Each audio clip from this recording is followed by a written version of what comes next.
Welcome to the Head Shepherd Podcast. I'm your host, Mark Ferguson, CEO at Next and Agri International, where we help livestock managers get the best out of their stock. Before we get started, a big thanks to our three fantastic sponsors. Allflex, part of MSD, perhaps better known as Cooper's Animal Health in Australia, offers one of New Zealand and Australia's largest livestock product portfolios with a comprehensive suite of animal health and management products.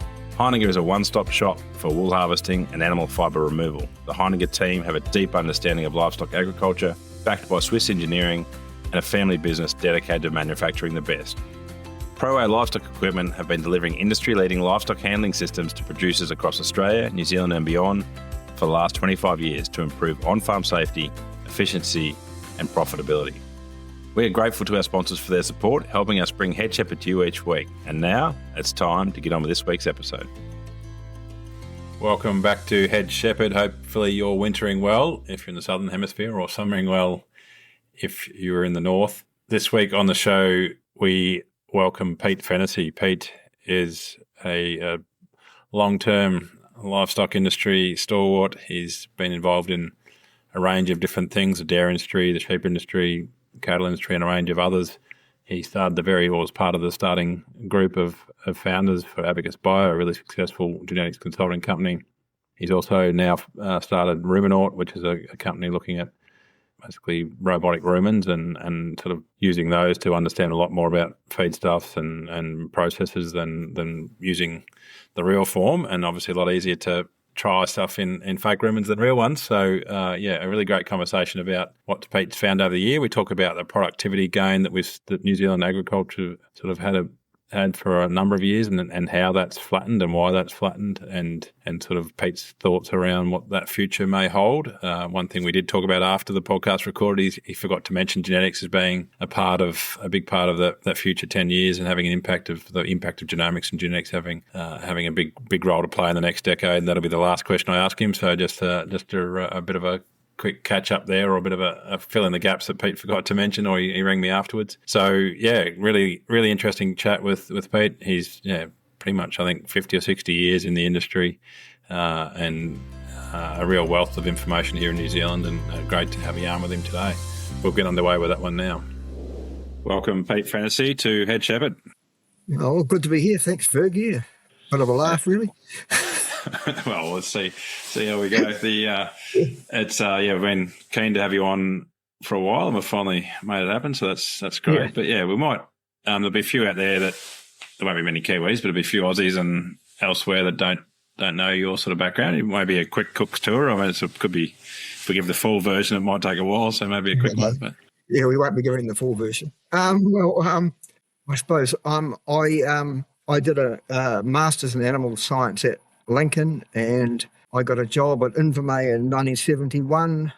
Was there for about a year, then went to Australia to do a PhD at the Waite in Adelaide, and then came back to Invermay really at the real start of the deer industry, really. And there'd been deer on Invermay for about 2 years, and I got buried really in the industry, and that was really quite an extraordinary thing.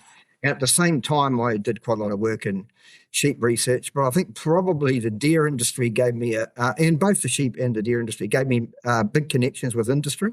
And so I was lucky enough to go to China in 1981 with a deer industry delegation, which was pretty extraordinary. And as well as that, had quite a relationship with a number of mainly Coopworth breeders from the late 70s, looking at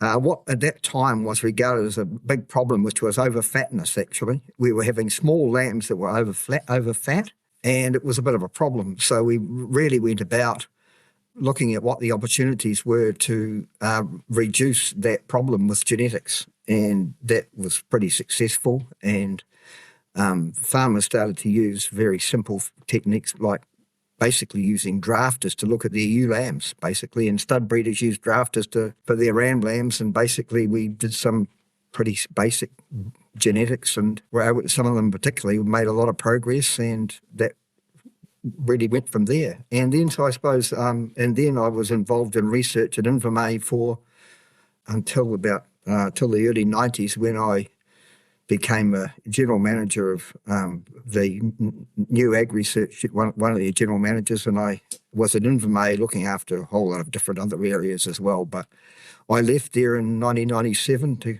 go, because I always wanted to go into business on my own, do something on my own. So I went in 1997, started consulting, and then in about 2000 we formed AbacusBio, and initially with some investors, but that didn't really work out as an investment model. But then we turned it into a consulting business from a few years later, and that was with Peter Amer, Neville Jopson, and Jack Cox and I. And we basically built AbacusBio, I suppose, as an international business with various people running it from time to time. I started off running it, but then we basically, various other people came in, and, Anna Campbell, Neville, Anna Campbell, Peter Amer. And then I left there in, I don't know, formally, I suppose, couple of years ago, but I left there and then had been working with Tom Sturgis on a couple of things around methane and looking at investment things in the whole climate methane space, and ended up with Tom's backing and with two other people in particular, Stephen Selby and Martin Jones, with Tom, forming Ruminord. So that's basically a potted version. Thanks, mate. Nice short version. And yeah, I guess, obviously a massive history and knowledge in the industry, and kept your finger on the pulse, not just in New Zealand, but elsewhere as well. And we're going to go through part of that journey. But I guess recently with you and Banksy have done a sort of review of genetics of New Zealand, and I'm keen to not so stressed about reading that report in verbal form, but yeah, I guess just what you don't. I guess we've seen in New Zealand where, everyone knows the big lift in sort of ewe numbers dropped, but kilograms out the gate still went up, so the efficiency improved a lot, and that was sort of a fairly globally famous story, I suppose, the shift that happened, I don't know, whenever that phrase was, but there was 30 or 40 years where there's pretty significant productivity gain. I guess now that appears to have flattened, and I guess your thoughts on whether it has flattened and maybe why that is, or what needs to be done to get that back on a climb again. I think probably I put it in a bit of a perspective. I suppose when I was really started getting involved in the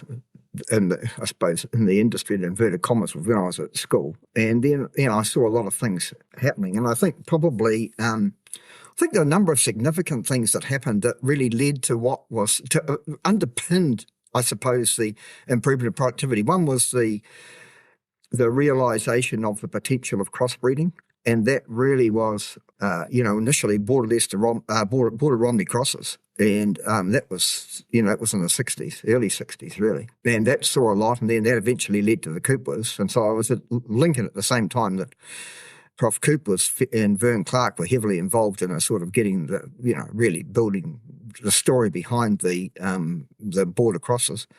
And that made a massive leap.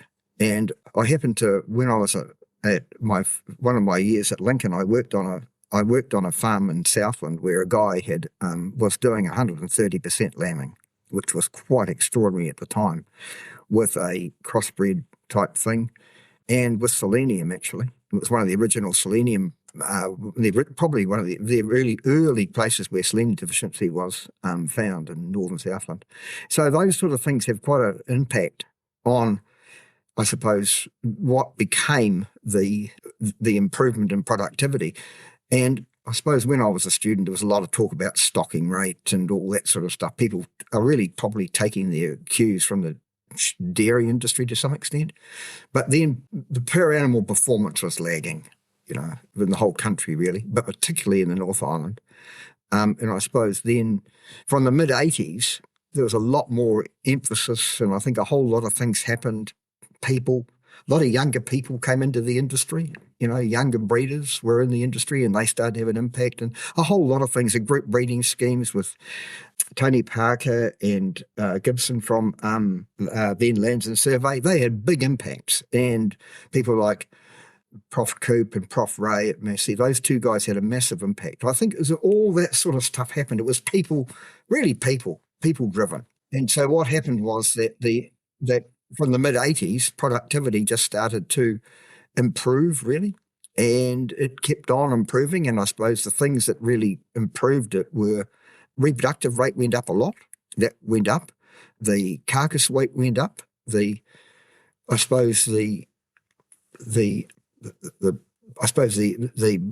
basic inhibition of carcass, the thing that stopped real carcass weight going up was probably, or allowed carcass weight to go up, was a much more liberalisation, I suppose, by the meat companies in terms of carcass weight. And in those days, a lot of things like using a lot more terminal size, bigger terminal size, and then no castration.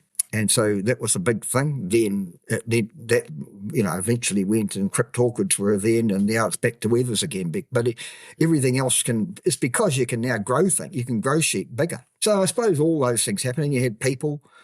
The 87 thing was pretty disastrous, actually, for the industry. But despite that, the people that productivity was the only thing really that we had, really. You could only improve productivity. You couldn't do anything else. And prices were problematic and all those sort of things. And and what was happening with the industry in terms of, all the, everything that went on in those in the 80s was pretty bad. In fact, terrible, actually. And from a personal cost issue for vast numbers of people. Anyway, the productivity kept on going. And if you do the numbers, I think if we did some numbers for an MPI project at Abacus in the maybe 2015, 16, and at that stage, and we'd been monitoring it internally with an Abacus, at that stage, I think the compound annual growth rate of meat output per sheep had gone up by about 2% per annum, on, basically. And of course, at the same time, you had a collapse in wool, complete collapse in wool, so that from, I can't remember the figures now, but I think in the now wool, putting aside this year, now wool generally is about 10% of income, whereas in fact, when I was young, it was around, maybe 60%, as much as 60%. And then in the last 10 years, productivity appears to have lagged. It looks like it's gone up only by about 1% a year since then, but still things have happened. And the genetics underpins all of these changes. And I think it's fair to say that the genetic changes still occurred, but other things, the environmental challenges in the last 10 years are not to be underestimated. Yeah, Pete, obviously some really tough times the industry has been through, and thankfully we're not in them right at the moment. One of the, I guess, your solutions with a group of others was to get people sort of thinking and working together was CF2000. Can you talk to us a little bit about that?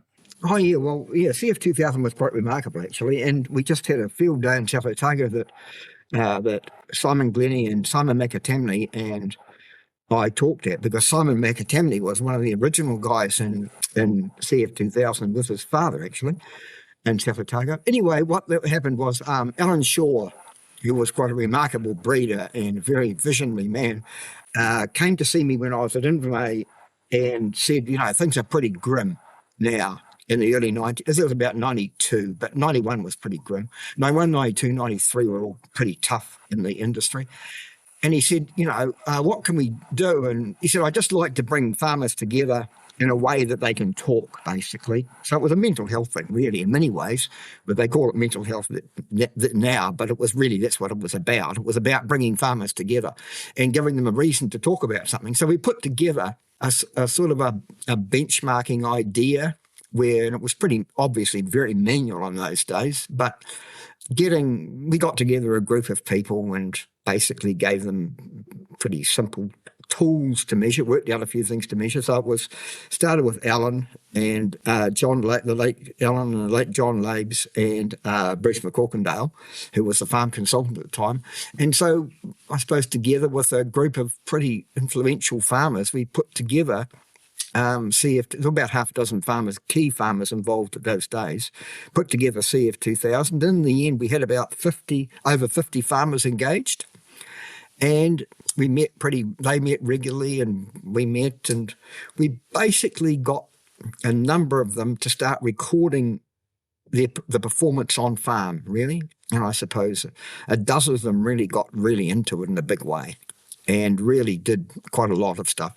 And the fundamental things we measured were really basics, pretty simple. I mean, it was body weight at mating, weaning weight, had some record of when lambs went off and carcass weights and all those sort of things, and very basic stuff, really. But it got people talking, and then we started putting, with the team at Invermay, started putting graphs together showing, we had I can't remember, 30 or 40 farmers putting together lambing percentage against, simple graphs of lambing percentage against, or lambs weaned against body weight. And, and then farmers knew where they sat on the line, but they didn't know where anybody, they only saw the general relationship and didn't know where anyone else was.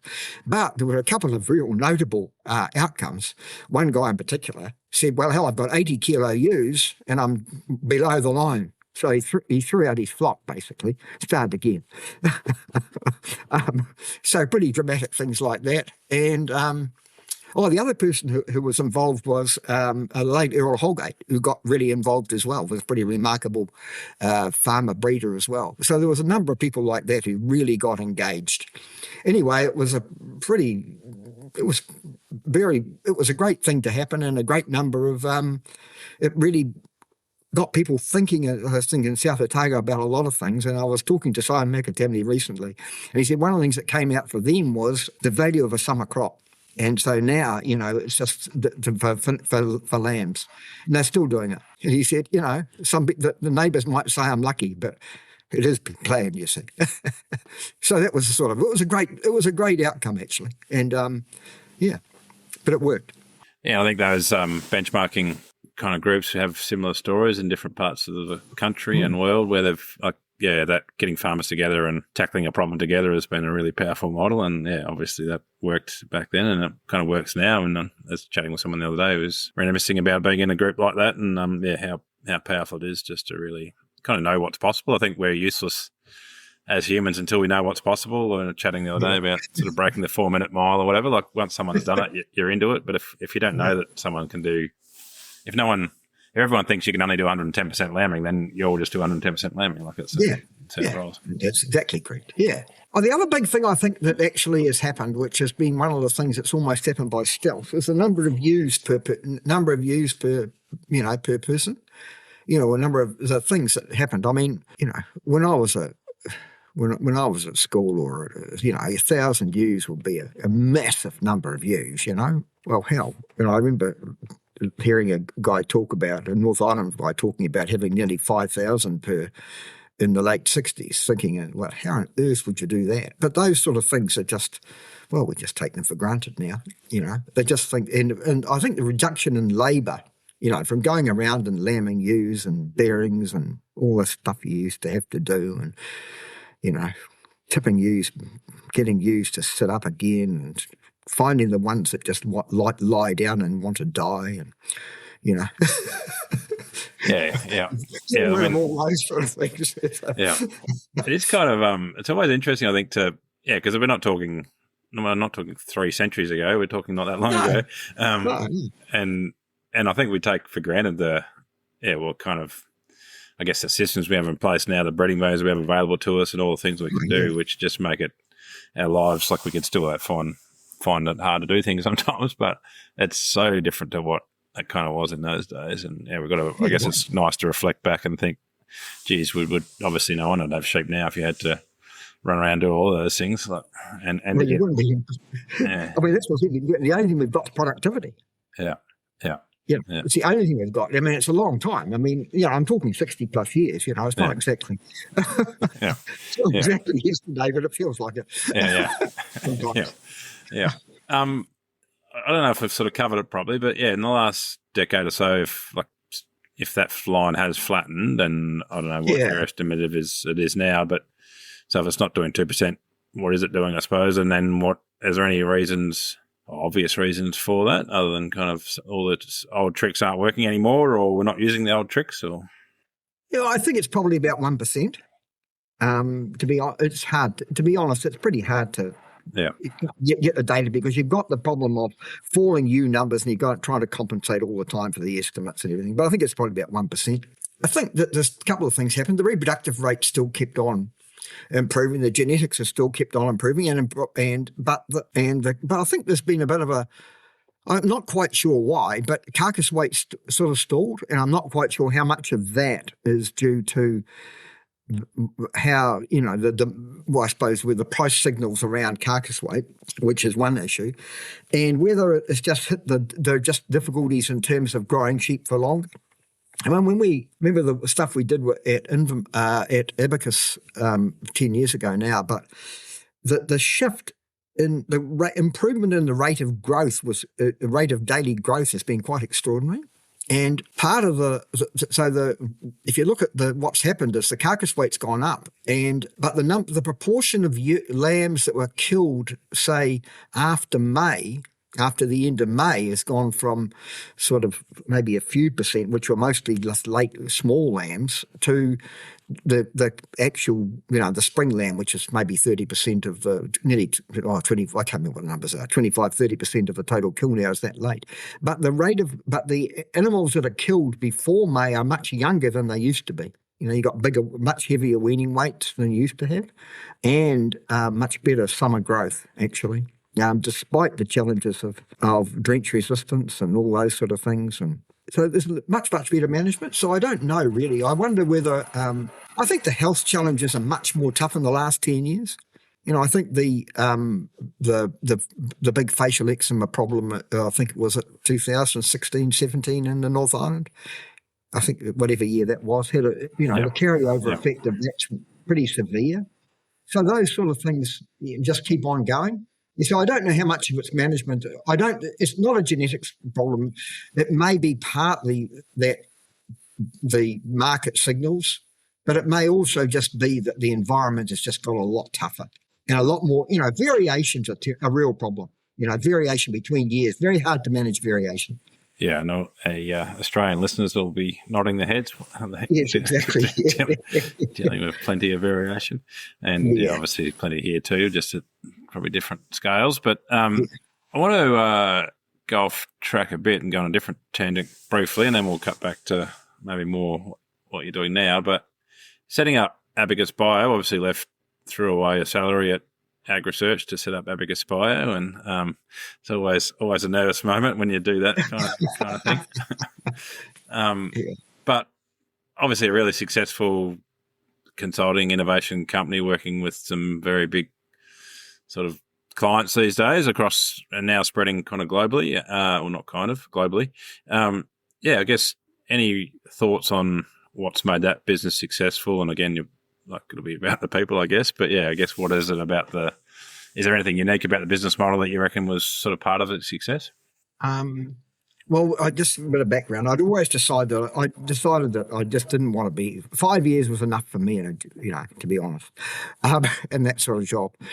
So I had to leave for my sanity. So Mary, my wife, and I worked out that we could afford to go for 2 years to see if it worked. So I went on my own for 2 years, right? And just said, can it work? And basically it worked. I got lucky with people that I'd met and got to some work in the dairy industry, did some work with the wall board initially, and then the meat board and then with Bill Kane and the boards really putting together what became Ovita. And so we did that, and then in the 2000 sometime in about 2000, I've been doing quite a lot of work with Howard Patterson and early business development stuff, which in that sort of stuff. And then anyway, we formed Abacus. We formed Abacus Biotech with a group of investors and with a few of us in 2001, and we built that. But that didn't work as a model for investors, to be fair. So we basically shelved that idea, and as I said, the four of us, Peter Amer, Neville Jobson, Peter Amer, Jack Cox, and I formed AbacusBio in 2006. 2006. And what made it successful? I think probably the people, clearly the people. And we had relationships with different industries. Like I did quite a lot of work in Australia and had relationships in Australia with people in Australia. So I did quite a lot of work in the dairy industry in Australia, some in the meat industry, that sort of stuff. And then we had just a number of relationships with breeders. Roger Marshall was a really early person that I worked with when I went on my own firstly. Did some work with Ron Cox, who's Jack Cox's grandfather. All those sort of those people that I'd known for, who are now gone, but amazing people in their own right, and was able to work with them and basically got a start in that and saw the possibilities in consulting, I suppose.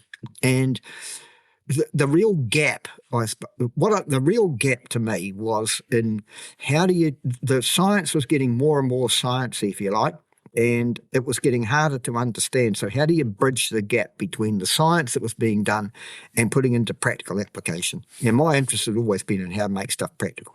And so that's really what led to Abacus. And we explored lots of different things to do, but it's really consolidated now into breeding and genetics, because that's the area where you can have a big impact, and you can do it with a consulting model, because it's not always, and we still had our roots on the farm, with working with, we employed, a couple of farm consultants specifically so we wouldn't lose our roots to the farms, the farmer. And that's now within Abacus is still Simon Glennie, who's, really an extraordinarily good on-farm consultant who's really well recognised in Otago, Southland. Right. Yeah. So, but I suppose it's worked because there was a problem in how to look at how to get really genetics in a practical way into industries. Really. Yeah, excellent. Thank you. I thought it'd be well worth just going down that track for a bit, but we'll now bounce, to sort of post Abacus and into Ruminant, and you've kept yourself busy, or you and your colleagues, sort of inventing, I don't know, digital rumens, or rumens that are outside of sheep anyway, so you can actually test. Talk us through a bit of the Ruminant stuff. Yeah. Well, basically, Ruminant came about because I've been working with Tom Sturgis in Lone Star Farms, and because Tom's got interests in investment, and through Richard Green I met Tom, and as a result of that ended up looking. He was very interested in where we could look at methane, reducing methane in a practical on-farm approach. Really, could we look at additives? Could we look at things, particularly in the sheep industry? How could we in fact basically reduce the climate impact of sheep in a practical on-farm situation? So we did that, and we basically did some very useful work in terms of understanding inhibitors and understanding a bit about Asparagopsis and a couple of others, but basically putting it into practical application in an industry-wide thing in a sheep industry is very difficult. How do you get animals to eat stuff in pasture and all that sort of thing? What's the value proposition? You really, these things cost money, so you really need you need to get productivity gains to make them work. And if anyone knows, they're damned hard to do. So anyway, that all led to that, and we decided that, in fact, there wasn't a lot of future in that particular approach. However, there was a couple of other ideas that we had, and so I've been working with Stephen Sowerby for a number of years. He and I did some work with Tom. Anyway, we came up with the idea that we were really interested in what we could do with interruminal devices, actually. Could we have an interruminal device that would knock out methane, or one that could measure methane? These sort of things. And could we have something like what could we do about this sort of stuff? The first gap that we had was we couldn't actually, if we were going to ever do any of this sort of stuff, we had to have something we could test it in. And quite clearly, if you're testing stuff, you can't test it in live animals all the time, because you can't damn well measure what you're trying to do for a start, which is somewhat difficult. They're not so much expensive as expensive, but they're just very hard to work with. So we conceived of the idea of a you're laughing with good reason. Yeah. Was it Children and Animals? Yeah. So anyway, with a whole lot of wandering around, we came up with the idea we could build we couldn't actually buy an artificial rumen that you could put a device into. It was a simple thing. So what we basically did, or Stephen did mostly, he would be together, but we conceived of the idea of developing an artificial rumen. And so Tom was happy to support that. And so we developed a device that basically a 2-litre thing that simulated the rumen. This is a long story short. It rocks, so it maintains the structure of the digester in the rumen. And we found that over time we were getting some pretty interesting. It was looking like it was doing something useful. We could measure gases and that sort of stuff, which was pretty useful. Anyway, long story short, Glenn Judson from PGW Seeds Agricom came to see us. He was pretty interested in what we were doing, and he said, "Hell, I can." And he said, "Now I could see how we could use this for in Agricom and in our business." I remember one day he came and he said, "I've seen bloat forming. He's seen the bubbles of gas forming around the digestion." So he thought, anyway, we put together a partnership with them, supported as it was by MPI. We put together a partnership with PGW Seeds, and that basically was to look at seeing if we could evaluate different feeds and using the robotic rumen and find things out, and could it be useful in terms of understanding what was actually going on? And we put together, and they put together so we put together that side, and we put together a feed composition lab to really be able to measure and define feed composition. And then they did the animal trials at Lincoln, leased the facility at Lincoln. So Glenn and Kaylee Spain run that. And they've got animal trials there, so we're now running animal trials there, and we're effectively triangulating the robotic rumen, the feed composition, and the animal performance with the sort of stuff to try and understand, can we come up with better ways of defining feed quality that are practical and can be used in a more practical thing, and that have got implications for methane. So that's basically where we're doing. Yeah, interesting. And I haven't been down there yet, but I'm definitely it's on my it's on my list, and we'll have a good look around. That'd be good. But so there's kind of 2 points there. Is there the one where you can do some sort of measure of what that feed will do for the animal as well as what it does for methane? Yeah. So it's BFA. So we're doing that. Yeah. And we still got our other 2 themes of how we might knock out methane as well, and how we can measure it. And these are active strands of what we're doing, you know. But so we've got a 3-strand business, and we've got and you know, Tom's kept supporting it, which is fantastic, and we've had really good support from MPI. Yeah, excellent. Because of in the area, so it's good. Definitely. So just for those intrigued minds out there, what does a robotic rumen look like? So obviously you've got to get rumen fluid from the abattoir or something, Yeah, what we do is that we basically, we work with someone who's doing a fair number of home kills, and we get when they're we can schedule a home kill because they just want the meat. So we schedule a home kill, and at some point that suits them and us, and we basically harvest the rumen contents.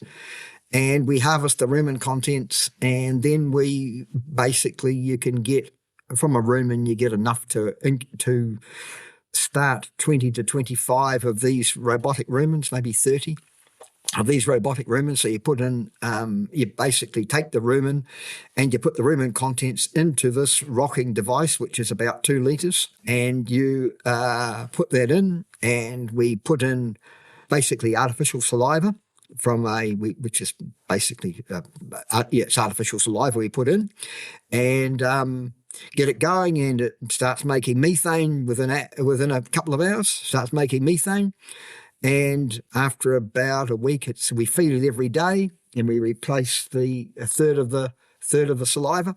We replace it to do that, and we basically measure the gases, measure the methane, and take a sample and measure the volatile fatty acids. And the reason the vinegars, because basically unlike us, who live on basically glucose, ruminants live on vinegars or volatile fatty acids. So they live on that. So they make them they ferment the feed in their rumen, and they make vinegars and absorb those vinegars, and that's their energy substrate. Whereas and they convert some of it to glucose, but they basically live on them, whereas we live on glucose. So it's just a really different system that they ferment feed, and they can do things that we really can't do, and very efficiently, because they've got this great fermenting chamber in front of their stomach and intestine, their true stomach and intestine. So they make vinegars. Yeah. And last question probably on that is, I'm assuming like in a normal room, and you've got obviously digester or dead bacteria and dead room and stuff coming out the back. Is that, have you got some sort of, I guess you're putting in saliva and you're putting in feed and something's coming out the end, or is that how it works? We take out, every day we take out a third. So we basically take out a third of the fluid and the solids, whatever's left, and we replace that with the feed and a bit more of the saliva. So we do it every day. And as people working there obviously don't mind the smell of rumen fluid. You get used to it. Well, if you've been round, we've had a number of farmers visit and said it smells right. Yeah, right. Yeah, okay. Yeah, it smells like yards on a hot day. Yeah. It sounds like wet yards on a hot day. Yeah, right. Not dry yards, which is a bit different. Yeah. Yeah, excellent. Yeah. But a few people have visited and said it's quite authentic. The smells, it's authentic. Yeah, good. It's good that sheep smell the same, even if they're not a sheep around. Yeah. Cool. Thanks, Pete. I think that probably covers it. We normally ask everyone who's the best human you've had the opportunity to learn from, and so I'll give you you've obviously you've had the odd year or two to learn from a few people, and lots and lots of people have learnt from you. But is there anyone that sort of, or any group of people that stood out over that fairly long career? Yeah. I think actually working with very innovative breeders and very innovative farmers in both the sheep industry and the deer industry has been quite extraordinary for me personally. And, people that I suppose, guys like the late Roger Marshall, Alan Shaw, those guys, they had an enormous influence. And those that are, those sort of guys that we worked with there were quite, and lots of them in the deer industry. And I think, I think those sort of people had a massive influence in a career sense. And then working with, in AgResearch, working with Bill Kane was pretty remarkable because, someone very creative. And so I just learned a lot from working with a lot of really extraordinary people, really. Mm. Yeah, and fairly inquisitive mind and some good people around you would be a fairly good combination. Yeah, it's a lot of fun. It's therapeutic. Therapeutic. I've had, Mary, my wife, she's been, there all the time, which is pretty extraordinary, really, in our family, Yeah, no, definitely. Just one quick last question. That is, like, if you had a crystal ball, you're sort of involved in lots of innovative things and futuristic things. What does the next 10 years look like in the industry, if you were going to guess?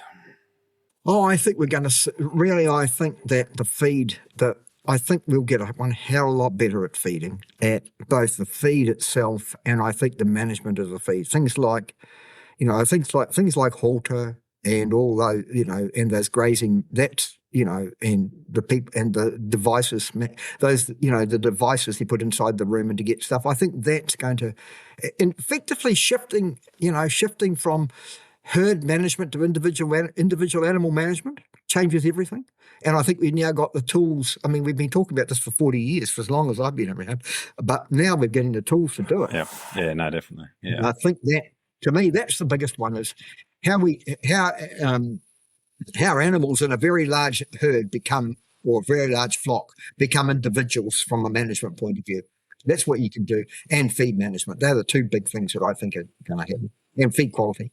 Yeah, no, good points. And it's going to be really, it's so exciting at the moment in livestock with these new techs coming online that we get to, like, data streams we've never seen before and never had the opportunity for, only dreamt of before. It's pretty good.